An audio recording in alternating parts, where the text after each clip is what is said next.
Hello बच्चों, आज हम करेंगे class 8 chapter number 7 comparing quantities की एक्सरसाइज 7.2 का question number 3। Question number 3 we have Arun bought a pair of skates at a sale where the discount given was 20%। Arun नाम का कोई लड़का है, उसने स्केट्स खरीदे हैं सेल में से जिसके ऊपर 20% डिस्काउंट लगा। If the amount he page rupees 1600, अगर वो 1600 रुपीज पे करता है, फाइंड द मार्केट प्राइस। तो मार्केट प्राइस क्या है?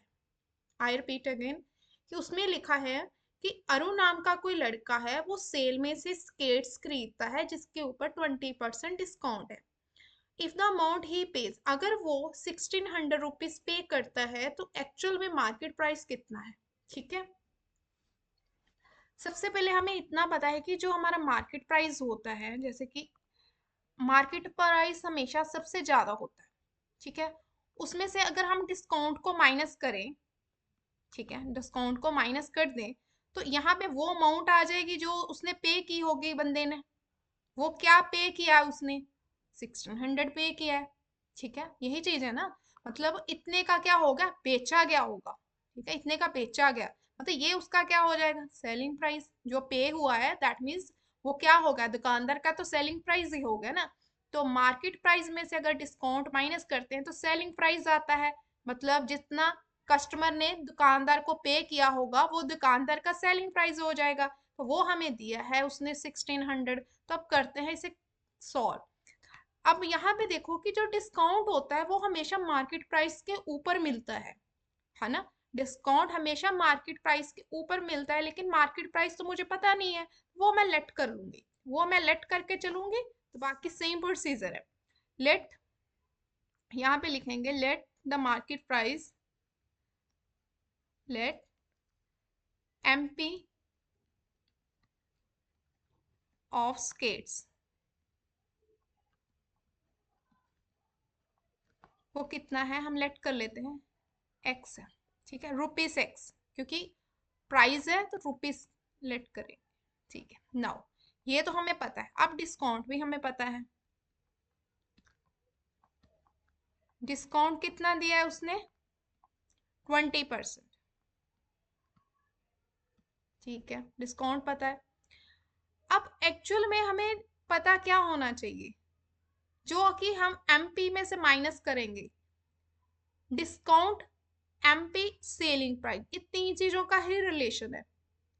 अब मैं क्या करूंगी, सबसे पहले डिस्काउंट निकालूंगी। हमें पता है डिस्काउंट कैसे निकालते हैं, डिस्काउंट परसेंट हमें इतना दिया था, हम निकालेंगे कि डिस्काउंट एक्चुअल में वैल्यू कितनी है, ये तो परसेंटेज में है, तो वो कैसे निकालेंगे। यहाँ पे हमें पता है discount equal to discount percentage of market price. Discount हमेशा मार्केट प्राइस के ऊपर ही मिलता है। ठीक है, वी नो। नाउ डिस्काउंट कितना दिया है, 20%। ऑफ किसका, मार्केट प्राइस का। वो कितना लेट किया था, एक्स लेट किया था। ओके, नाउ 20% मीन्स 100 में से 20, तो 20/100। ओके, ऑफ का मतलब मल्टीप्लाई किसका, मार्केट प्राइस का। अब कैंसिल आउट करते हैं, जो टर्म कैंसिल होती है, 21 सा 25 सा। ठीक है, तो हमारा क्या आएगा, x/5। दैट मीन्स हमारा डिस्काउंट आ गया x/5 रुपीस आएगा, क्योंकि डिस्काउंट है। x/5 आ गया।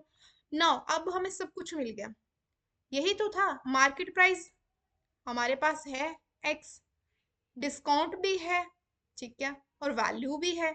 तो यहाँ पे x फाइंड आउट हो जाएगा। नाउ वी नो हमें क्या पता है कि मार्केट प्राइस माइनस डिस्काउंट हम करते हैं तो हमें क्या मिलता है, जो सेलिंग प्राइस होता है वो कितना उसने पे किया है, 1600 रुपीज, 1600 ये उसने पे किया है। अब एमपी कितना लेट किया था, एक्स, रुपीस एक्स। ठीक है, एंड डिस्काउंट कितना आया, ₹x/5, ठीक है, इक्वल टू ₹1600, ये आ गया आपका, ठीक है। अब बार बार रुपीस लिखने की जरूरत नहीं, आप एंड पे लिख देना, रहने दो, बार बार लिखने की जरूरत नहीं है यहाँ पे, पता ही है, ऊपर एक बार मेंशन कर दिया ना, एंड पे लिख देना। अब देखते हैं आगे कैसे करना, आगे तो इजी है, आपको कैलकुलेशन ही करनी है। टेकिंग एलसीएम, एलसीएम लोगे 5x minus x upon 5 equal to 1600। अब 5 नीचे क्या है, डिवीजन है, राइट साइड जाके किस में चला जाएगा, मल्टीप्लाई में।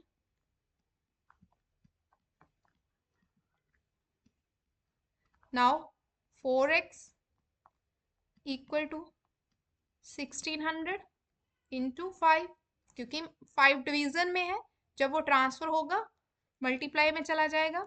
अगेन नाउ x के साथ 4 मल्टीप्लाई हो रहा है, जब ये आपकी प्लेस चेंज करेगा ये किस में चला जाएगा, डिवीजन में, ठीक है।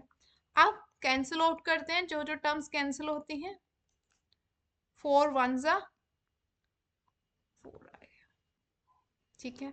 अब हमारी कितनी अमाउंट आएगी, 2000, दैट मीन्स x कितना आ गया, ₹2000, ठीक है। 5 4 जा 20 एंड 2 zeros वो वाली, ये आपका आंसर। दैट मीन्स एक्चुअल में मार्केट प्राइस कितना था फिर, 2000 था, जिसके ऊपर कितना डिस्काउंट लगाया गया था, 20% डिस्काउंट लगाया गया था, ठीक है। तो उसे कितना पे करना पड़ा, 1600 पे करना पड़ा। तो एक इजी है, कुछ नहीं है, आपको यहाँ से पहले रफली आपने ना एक इमेज तैयार कर लेनी है अपने दिमाग में कि कैसे होता है, सेलिंग प्राइस अगर इतना है तो 3 चीजों का रिलेशन है, market price, discount and selling price, वो उनको उनकी वैल्यू पे रखो, प्लेस पे रखो, आपको पता चल जाएगा कि एमपी नहीं है तो दैट मीन्स एमपी ही लेट करना पड़ेगा, क्योंकि जो चीज़ फाइंड करनी वही लेट कर लो आप। तो सबसे पहले आपने क्या किया, लेट किया, और आपको यहाँ पे वैल्यू पता चल गई कि एक्स कितना है आपका, ठीक है। तो this was the question number 3। अब मिलते हैं नेक्स्ट वीडियो में।